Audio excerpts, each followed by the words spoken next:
You think you know me, the funny man with the cane, the clown who made the world laugh. But what if I told you that behind the comedy was a forbidden knowledge that made me unstoppable? I wasn't just surviving, I was mastering life. There's a secret I lived by, a mindset so powerful it turned my pain into greatness. And today, I'm going to share that with you. Are you ready to see the world the way I did? You think I was just born funny, don't you? No, I learned to laugh because it hurt too much to cry. But they don't see the boy who cried himself to sleep, alone and hungry. They don't see the child wandering the streets, looking for food, or the young soul watching his mother lose her mind. My father was never around. He drank himself into oblivion and left us with nothing. My mother tried to make a living by singing, but her mind slowly slipped away. One day, while performing on stage, she couldn't sing anymore. Her voice cracked, and the audience booed. They didn't know she was losing herself, bit by bit. I watched from the wings, helpless, as the crowd's harshness crushed her spirit. That night, I promised myself that I wouldn't let the world destroy me like it did her. I was just 7 when I found myself on the streets, trying to survive. I was cold, hungry, and scared. Some nights I would lie down on the hard ground and pretend it was a warm bed. I would imagine that the sound of rats scurrying around was just my imagination playing tricks. I had nothing, no family, no safety, no comfort. I learned that pain was part of life, but I refused to let it make me bitter. Instead of letting the pain swallow me, I chose to fight back. I couldn't change the world around me, but I could change how I saw it. I began to see the absurdity in my situation. The more hopeless things got, the more I found humor in them.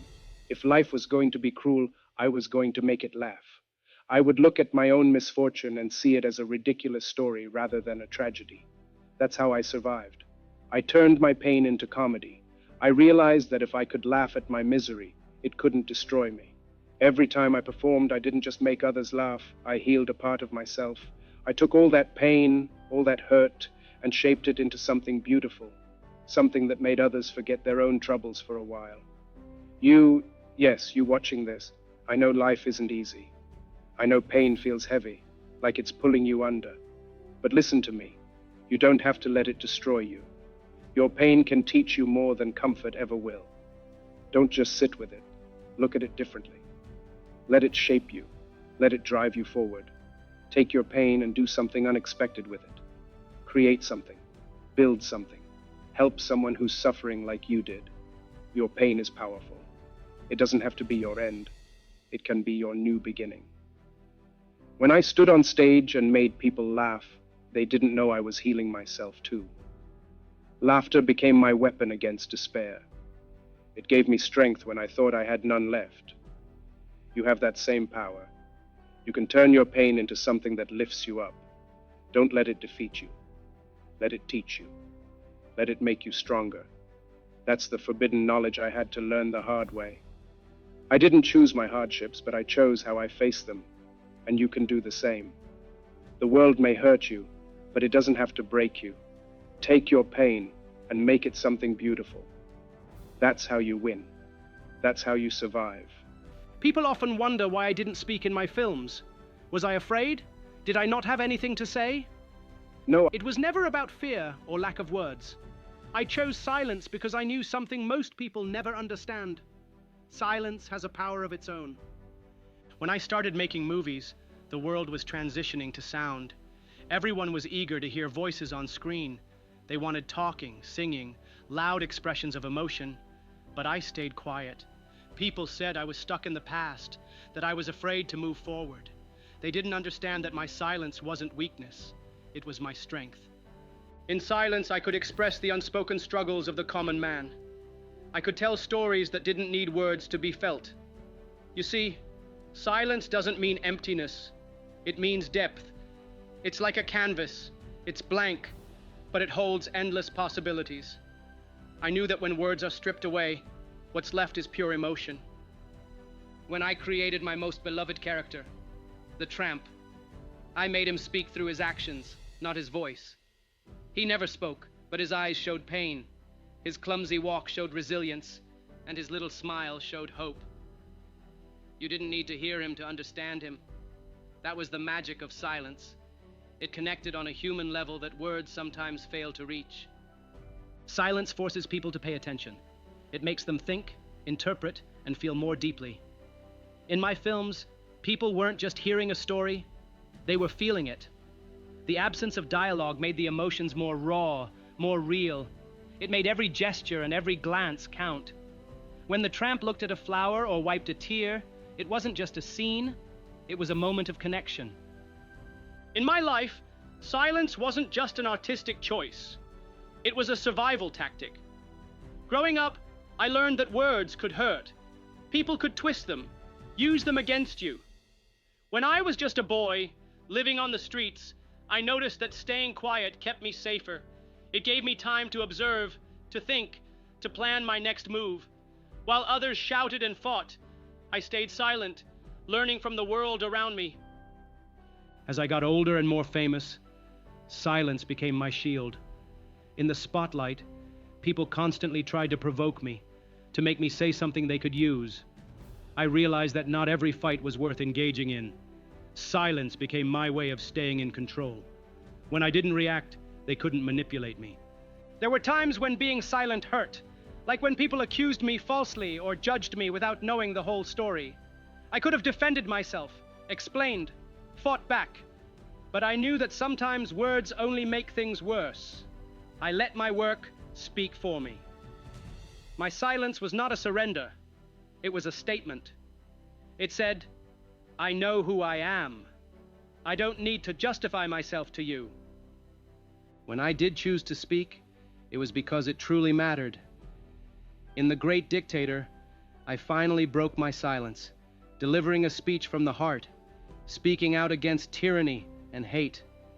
People listened because they knew I wasn't just talking to fill space. I was speaking from my soul. Silence made my words more powerful when I finally chose to use them. In life, I've learned that you don't always have to respond to criticism. You don't have to explain yourself to everyone who questions you. Sometimes, your silence speaks volumes. It shows that you're above the noise, that you won't let others dictate your actions or emotions. Silence can be a form of resistance. It's a way of saying, I am secure in myself. I don't need to prove anything. Silence also gave me time to listen, not just to others, but to myself. In the quiet moments, I found clarity. I could hear my own thoughts, feel my own emotions without interference. It's in those moments that creativity flourishes. When the world is too loud, you can't hear your own ideas. That's why I embrace solitude. That's why I valued quiet reflection. If there's one thing I want you to take from this, it's that you shouldn't be afraid of silence. Don't rush to fill every moment with noise or every conversation with words. Let there be space for thought. Let there be moments where you just feel without speaking. You'll find that in silence, you can hear your heart more clearly.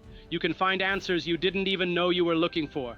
Don't be afraid if others don't understand your silence. Some will think you're weak, scared, or unsure. Let them think what they want.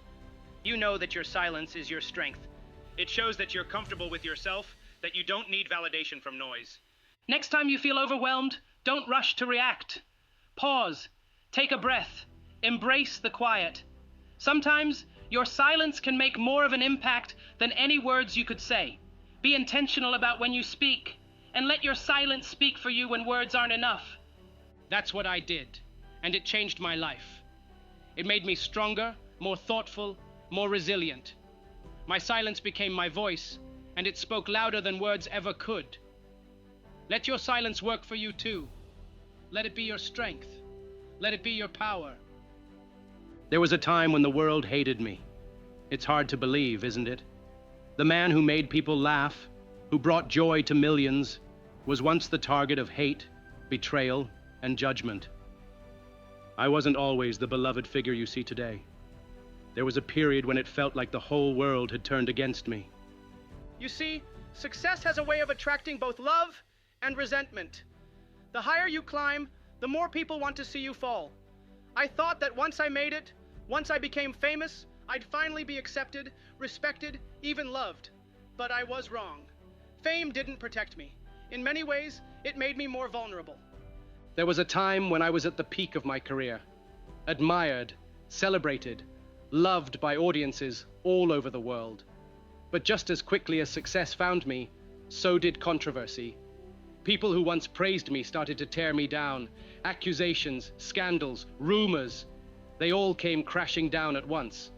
I was labeled, judged, and condemned without a fair chance to explain myself.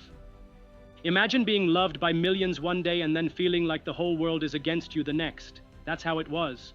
They didn't just criticize my work, they attacked my character, my integrity, my very existence.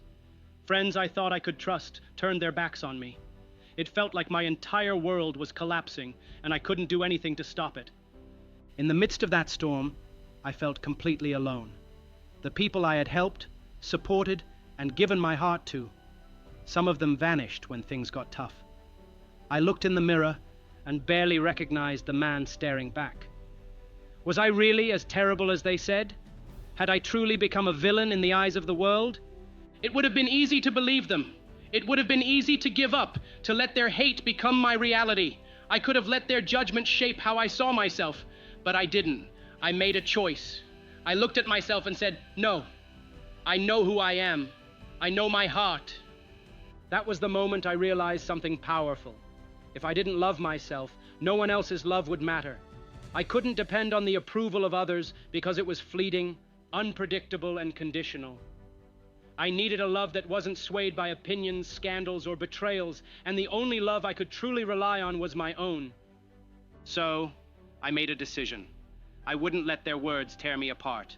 I wouldn't let their hatred turn me bitter or angry. I started focusing on rebuilding my spirit from within. I reminded myself of the boy who danced in the streets for coins, who dreamed of making people laugh even when life was unbearably hard. I remembered the young man who worked tirelessly to perfect his craft, who didn't give up when every door seemed closed. I accepted myself, flaws and all. I wasn't perfect. No one is. I made mistakes, I had regrets, but I refused to let those mistakes define me. I embraced my humanity. I embraced the messy, complicated, imperfect man that I was. Instead of fighting against my own imperfections, I learned to see them as part of what made me, me. It wasn't easy. Every day I had to choose to love myself despite what others thought. I had to build an inner fortress, a place where their words couldn't reach me. I worked on finding joy in my own company, listening to my own thoughts, and forgiving myself for my past. When the world tried to break me, I chose kindness toward myself. I refused to let the hate harden my heart.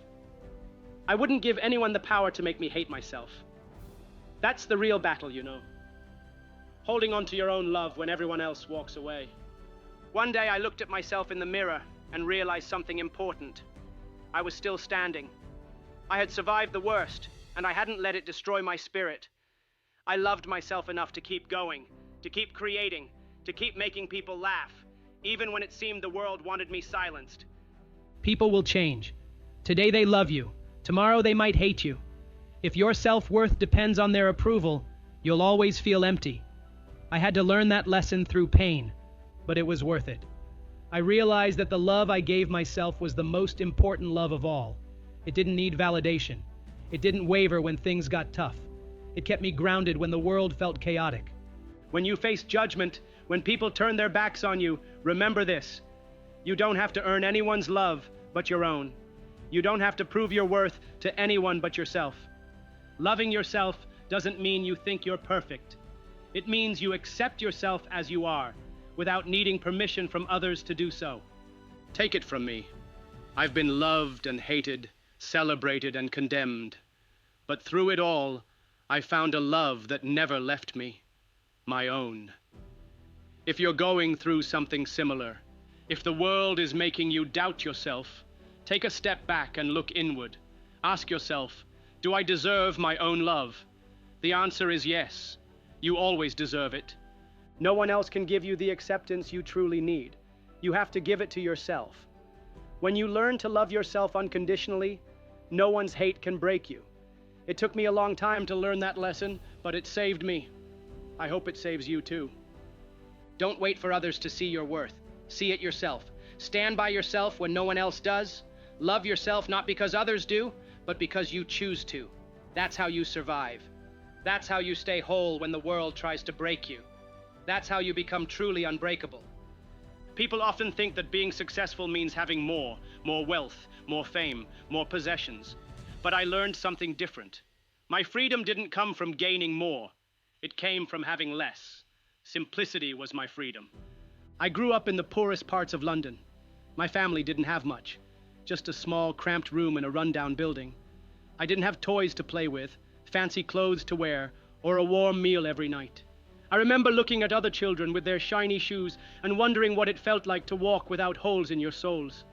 But even though life was hard, there was something beautiful about the simplicity.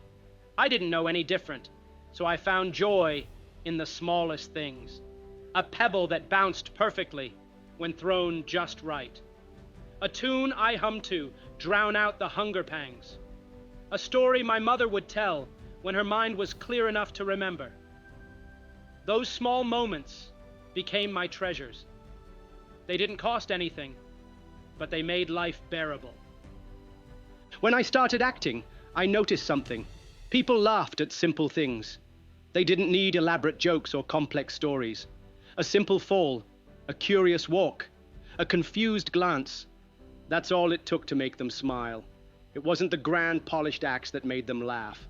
It was the clumsy, humble, honest moments. That's why I created the Tramp. He wasn't a wealthy man or a powerful hero. He was a simple, struggling soul, just like so many people in the world. His clothes were worn, his shoes barely held together, and his hat was crooked. But he had a spirit that couldn't be broken. He made the best of what he had, even if it wasn't much. And that's why people loved him. The Tramp was a reflection of my own life. I knew what it felt like to be an outsider, to have nothing but your dreams and your will to survive. The character wasn't about success or power. He was about resilience and heart. The simplicity of his life made his spirit shine even brighter. When my films started to become popular, I suddenly found myself surrounded by luxury, fancy hotels, expensive clothes, important people wanting my attention. At first, I thought I had finally made it, but the more I had, the less I felt like myself. The wealth and glamour felt like a costume I didn't belong in. I missed the simplicity that had shaped me. That's when I made a choice. No matter how rich or famous I became, I wouldn't lose the simple essence of who I was. I didn't need extravagant sets or expensive costumes in my films. I didn't need complicated stories or fancy dialogues. I stayed true to the simple, raw comedy that made people feel something real. The Tramp remained poor, clumsy, and humble. Even as I became wealthy, I kept his spirit simple because that's what connected with people. Life can easily get overwhelming when you complicate it. The more you chase things you don't really need, the more trapped you become. I saw so many actors and artists drown in the weight of their own success. They lost themselves in the pursuit of more. I didn't want that to happen to me. So, I simplified my life. I focused on what made me truly happy, creating stories that touched hearts, making people laugh, and keeping my own heart light. I didn't need to own the world to feel free. I needed to stay rooted in the things that made life meaningful. One of the biggest lessons I learned was that simplicity isn't just about having less. It's about needing less. When you're not constantly chasing things, you have more time to appreciate what you already have. You become more present, more grateful, and more at peace. People used to ask me why I didn't modernize my films, why I didn't move on to more complex stories when technology advanced. I didn't, because I didn't want to lose that simple magic. I wanted to remind people that happiness doesn't have to be complicated. It can be found in the way you walk, the way you smile, or the way you treat others with kindness. Even when I faced hardships later in life, I remembered that simple joy I had as a child. Just like the pebble that bounced perfectly, I learned to find delight in small victories. Just like humming a tune to forget the hunger, I learned to focus on creativity instead of dwelling on problems. That mindset saved me from losing myself when the world became too much. Simplicity isn't weakness, it's clarity. It's knowing what truly matters and letting go of the noise that doesn't. I realized that people don't need to see perfection. They need to see humanity. They need to feel like they're not alone in their struggles. That's why I kept my stories simple. I wanted everyone to see a bit of themselves in the Tramp. When you look at your own life, ask yourself, are you complicating things? Are you chasing things you don't truly need? Strip away what doesn't serve you. Focus on what makes your soul light. You don't need a lot to be happy. You just need the right things. Love, kindness, laughter, and purpose. Those are enough. The world today tells you that more is always better. More success, more money, more recognition. But take it from me.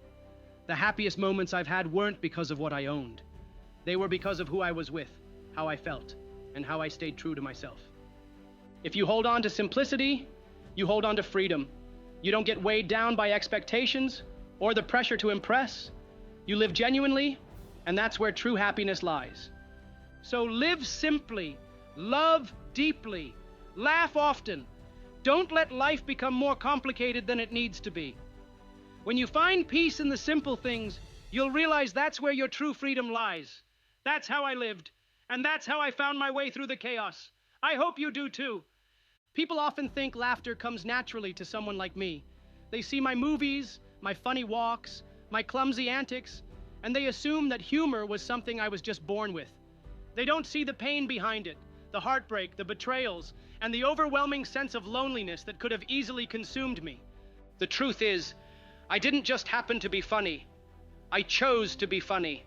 I chose laughter over bitterness, not because it was easy, but because it was the only way I knew to survive. You see, life didn't exactly hand me a good start. I was born into poverty. My father drank himself to death when I was just a boy. My mother, bless her heart, slowly lost her mind while trying to raise us. I remember nights when there was no food, no warmth, just the cold reality that life wasn't fair. At 7, I was already performing on the streets to earn a few coins, not because I wanted to, but because I had to. People laughed at me back then too. Not in the way you think, not with joy, but with pity or scorn. I was a little boy in oversized clothes, putting on a show to distract myself from the hunger gnawing at my belly. At first, I didn't understand why they were laughing. Was I really that funny? Or were they just entertained by a child struggling to survive? As I grew older, life didn't get any easier. When I finally made it to the stage and later to the big screen, people didn't know that my comedy came from a place of pain. They just saw the Tramp, that poor, lovable character who stumbled through life with a smile and a dance. They didn't see the man behind him, the one who sometimes cried himself to sleep after long days of filming. It would have been so easy to become bitter. After all, life seemed to hit me harder every time I thought things were getting better. Even when I became famous, the criticism never stopped.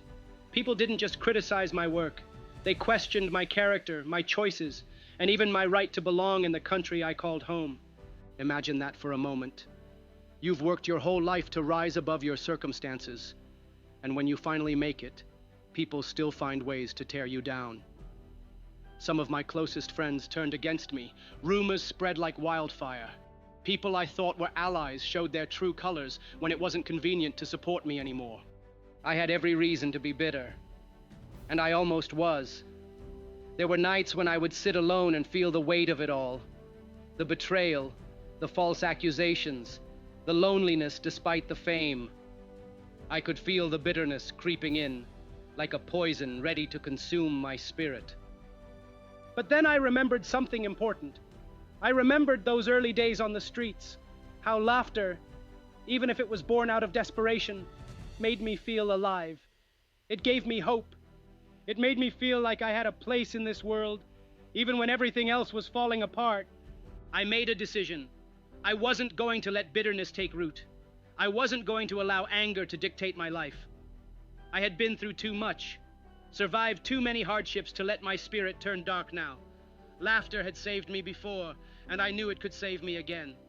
So, I chose to laugh. Not out of ignorance or foolishness, but as a form of rebellion. I decided to laugh at my struggles instead of letting them crush me. I found humor in the absurdity of life because it was better than letting bitterness eat away at my soul. Laughter became my way of reclaiming control. It wasn't about ignoring my problems, but about refusing to let them define me. When people criticized me, I made a joke out of it. When life seemed unfair, I played the fool on screen and made others laugh, knowing that their joy was also mine.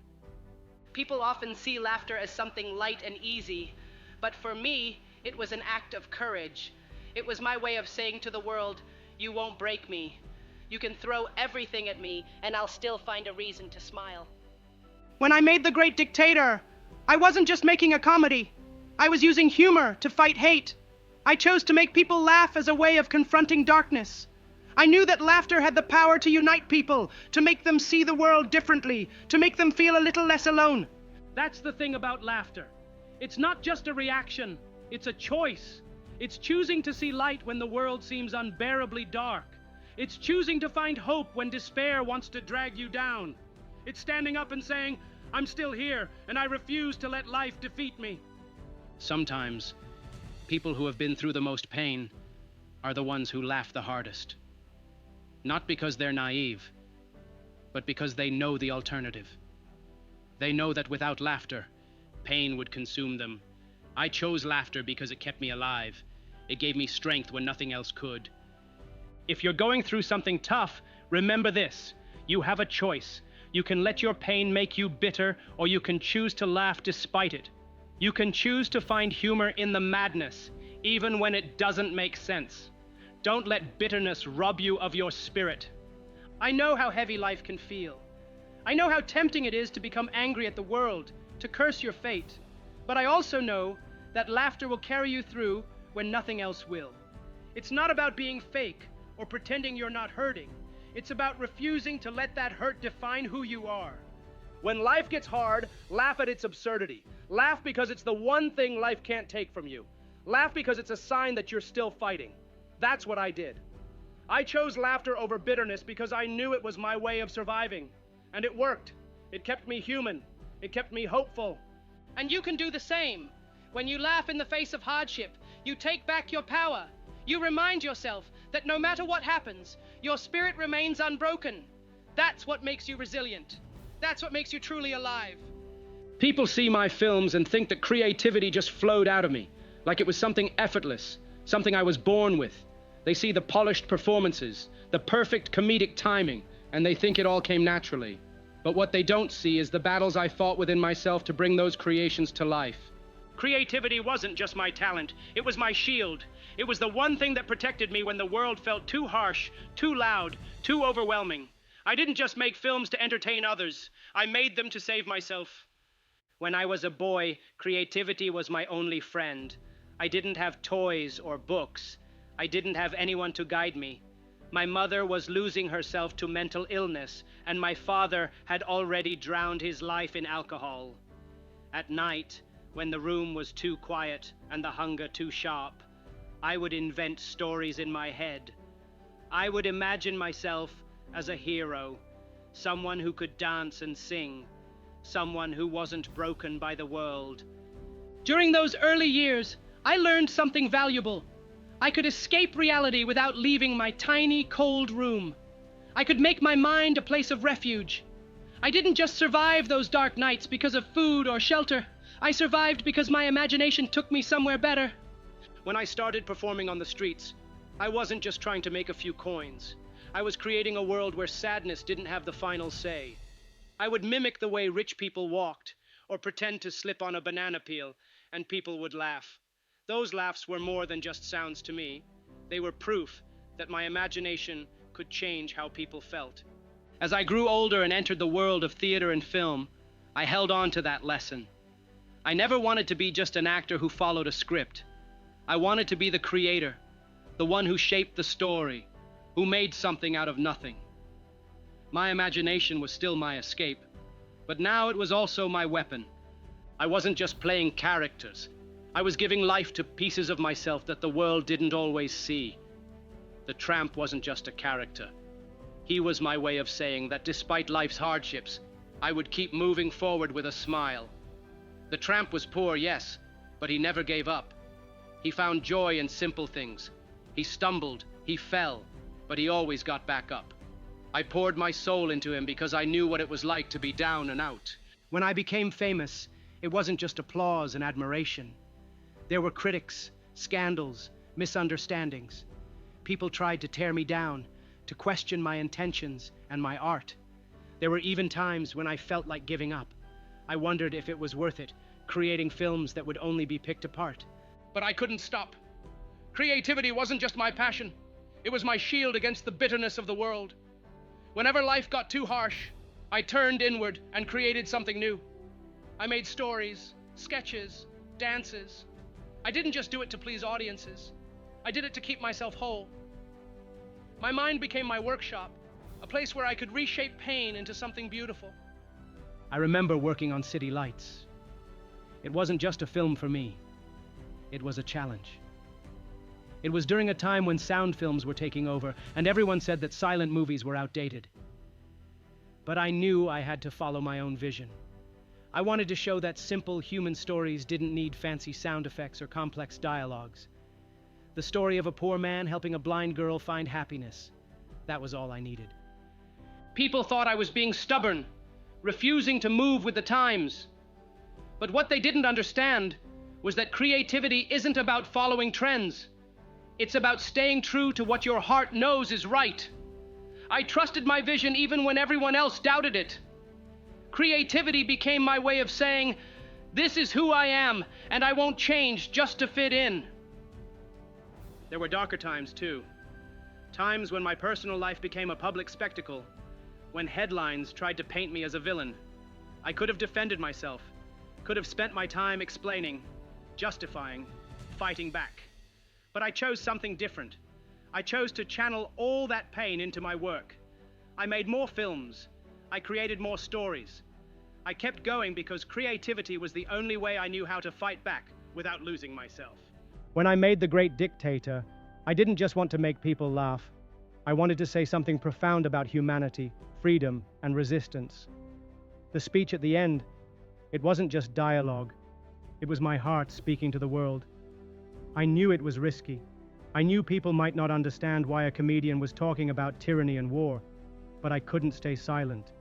My creativity was my way of standing up against injustice. You see, creativity isn't just about art or performance. It's about survival. It's taking the chaos inside you and transforming it into something meaningful. It's saying, this is my story, and I will not let it be erased or twisted by anyone else. When the world tried to break me, I didn't pick up a weapon or shout back. I made another film. I created something that made people feel, think, and maybe see the world differently. Creativity kept me grounded when the world tried to shake me loose. If you're feeling overwhelmed, trapped, or broken, remember that your mind is more powerful than you think. You can take your pain and shape it into something new. Write, draw, dance, sing, whatever it takes to turn that darkness into light. Creativity isn't just about talent, it's about courage. The courage to keep creating when it would be easier to give up. Don't wait for the world to make sense. Don't wait for things to be fair. Use your imagination to build your own path. Create, not just because it's beautiful, but because it's necessary. Because it keeps your soul alive when the world tries to crush it. That's what I did. And it saved me more times than I can count. Creativity didn't just make me famous. It made me resilient. It gave me hope when life seemed hopeless. And it can do the same for you. Let your mind be your refuge, your shield, and your weapon. Create something real, something that speaks your truth. In a world that tries to silence you, let your creativity be your loudest voice. People often called me childish, and they didn't always mean it as a compliment. They saw my slapstick comedy, my playful antics, my wide-eyed wonder, and they thought I was just a grown man refusing to grow up. But what they didn't understand was that seeing life through a child's eyes wasn't a weakness. It was my greatest strength. You see, life tried to take away my childhood long before I had a chance to really live it. I grew up on the rough streets of London, where innocence didn't last long. My father was absent, my mother's mind slowly faded, and I found myself performing on the streets just to eat. I didn't get to be a carefree boy running through fields or playing with friends. Survival took the place of childhood. But deep inside, I never let go of that childlike wonder. Maybe it was because it was all I had. In the harsh reality of my world, I had to find magic somewhere, or I'd lose myself completely. So, I started seeing the world differently. Instead of focusing on what I didn't have, I focused on what I could imagine. When I looked at the cobblestone streets, I didn't just see dirt and grime. I saw a stage, a place where I could perform and make people laugh. When I looked at the old, broken-down buildings, I didn't just see decay, I saw stories waiting to be told. My imagination painted colors where the world was gray. I watched people, how they walked, how they talked, how they carried their burdens. I was just a boy, but I didn't just see adults, I saw characters. The serious man in a hurry became the bumbling fool in my mind. The woman with the heavy basket on her head became a graceful dancer balancing the world. I wasn't ignoring reality, I was transforming it. When I started performing on stage and later in films, I didn't leave that childlike vision behind. In fact, I embraced it even more. The Tramp, my most beloved character, was born from that spirit. He was innocent, naive, and endlessly optimistic, no matter how many times life knocked him down. I wanted people to see that despite his hardships, he never lost his curiosity or his ability to find joy in the simplest things. There's a moment in one of my films where the Tramp sees a flower growing out of a crack in the pavement. He doesn't just walk past it. He stops, admires it, touches it gently, and smiles. To him, that little flower is a miracle. That's how I saw life. When you have so little, you learn to find beauty in the smallest, most unexpected places. People often ask me why I kept portraying characters who were poor, simple, and a little foolish. Why didn't I make heroes who were strong, powerful, and wise? It's because I knew that the real heroes were those who kept their hearts pure despite their struggles. A child doesn't carry the weight of the world on his shoulders. He dances through it, not because he's unaware of the problems, but because he chooses to see beyond them. When I grew older and more successful, the world around me became more complicated. Fame brought criticism, wealth brought responsibility, and success brought jealousy. It would have been easy to become cynical, to lose that sense of wonder. I saw it happen to so many others. They became bitter, hardened, and distant from the joy they once felt. But I refused to let that happen to me. I kept that child inside me alive because I knew it was the only way to stay human. When I was filming, I played like a child. I experimented. I took risks. I made mistakes. I wasn't trying to be perfect. I was just trying to feel alive.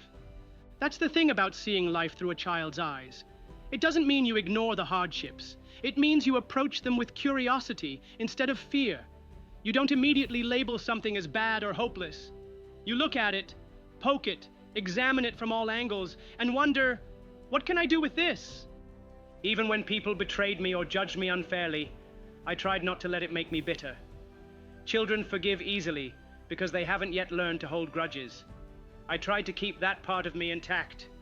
I'd rather be seen as foolish and kind than wise and bitter. One of the greatest lessons I learned from keeping a childlike heart is that it makes you resilient. When a child falls, he cries, wipes his tears, and then tries again. He doesn't dwell on the pain or blame the ground for tripping him. That's how I wanted to live, falling, laughing, getting back up, and never losing my sense of wonder. During hard times, when the world felt too heavy, I would go for walks and just watch people. I'd see children playing in the park, not caring about tomorrow or yesterday, just living in that moment. I realized that the secret to happiness wasn't in solving every problem, but in finding joy despite them. When life knocked me down, I would remember those days as a boy, inventing stories out of nothing, finding magic in the mundane. I held on to that because I knew that once I lost my ability to see life like a child, I would lose my art, my spirit, and my will to keep going. People might call you childish when you refuse to let life harden you. They might say you're naive or unrealistic, but don't let that stop you. Keep that playful spirit alive. Approach challenges like puzzles, not obstacles. Laugh at your mistakes. Find joy in the simple things. The world will always try to make you grow up too fast, to make you see life as a series of problems to be solved.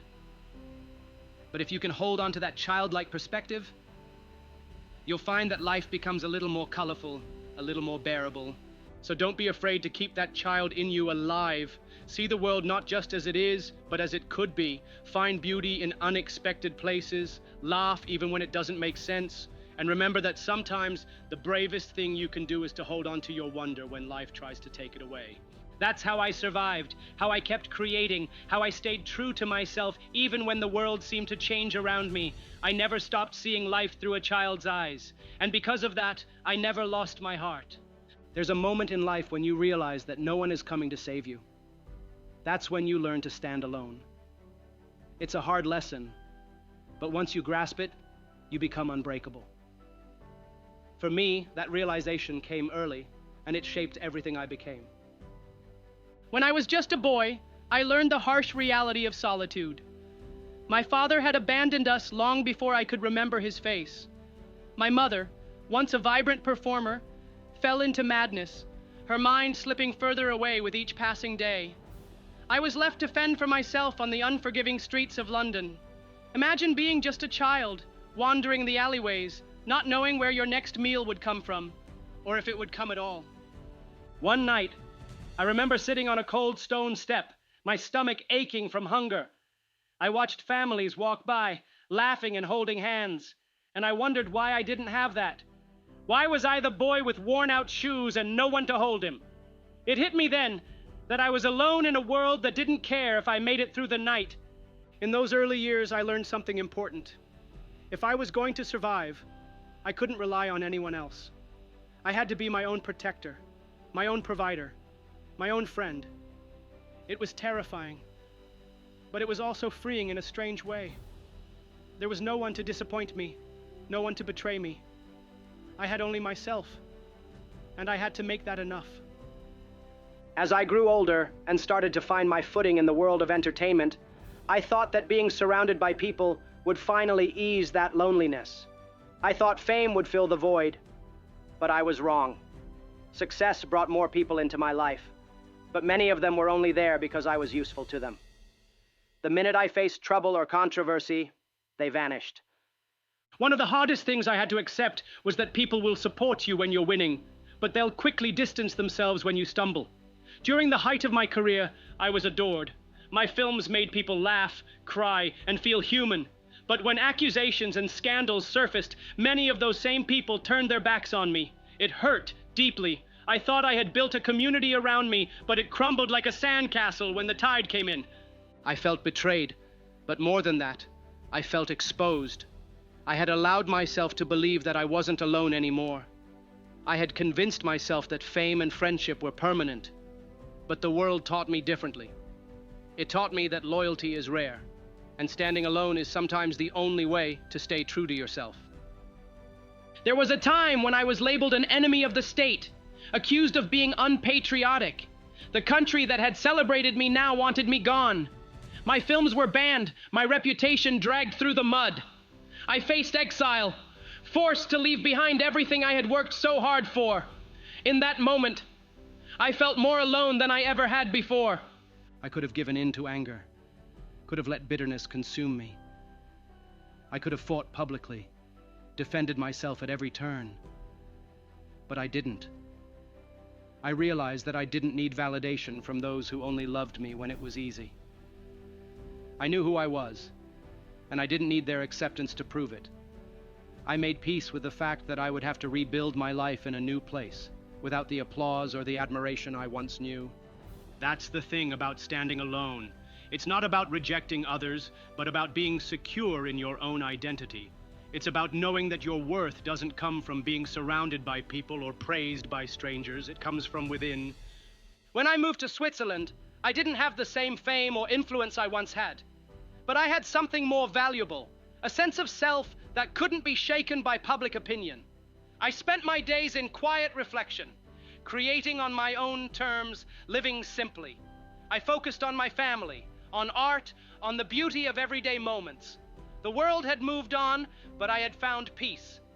It took me years to understand that standing alone doesn't mean being isolated or bitter. It means being unafraid to walk your path even when no one else walks with you. It means not compromising your values just to fit in or be loved. It means trusting your own heart when the world questions you. People think that strength comes from having an army behind you, but real strength comes from standing firm when you have no one but yourself to rely on. It comes from knowing that even if the world turns against you, you won't betray your own soul. There will be times in your life when you feel completely alone. When friends disappear, when family doesn't understand, when society turns its back on you. In those moments, don't despair. Use them to find your own strength. Use them to build a foundation that no one else can shake. When you can stand alone, you become unbreakable. You stop fearing judgment because you're not looking for approval. You stop being afraid of loss because you know how to survive with nothing. You stop being controlled by others because your sense of worth doesn't come from them. Standing alone isn't about being cold or distant. It's about being true to yourself, no matter what. It's about walking your path even when it's lonely, even when it hurts. You learn to carry your own burdens and find your own joy. You learn to appreciate your own company and build a life that doesn't depend on anyone else's validation. It took me a long time to realize that I could be both strong and gentle, both solitary and content. I learned to embrace my solitude, to find creativity in quiet moments, and to let go of the need to please everyone. I learned that I didn't have to prove myself to those who didn't care to understand me. If you're feeling alone right now, know that it's not the end. It's a chance to find yourself without distraction, to build a life that's authentically yours. Stand tall, even if it's just you. Be proud of who you are, even if no one else is watching. When you learn to stand alone, you learn to live with purpose and dignity. And one day, when you look back, you'll realize that those lonely moments were the ones that made you who you are. Strong, resilient, and unapologetically yourself. That's the real victory. That's how you become unbreakable. Life will challenge you, break you, and test your spirit. I know, because I've lived it. But through every hardship, I found one truth that never failed me. Your mind is your greatest ally. If you can choose laughter over bitterness, simplicity over chaos, and love over hate, you'll find that nothing can truly break you. Don't just survive, live boldly, dream fearlessly, and never lose the light in your heart. You have the power to shape your story, just like I did. Keep moving forward, and never stop believing in yourself.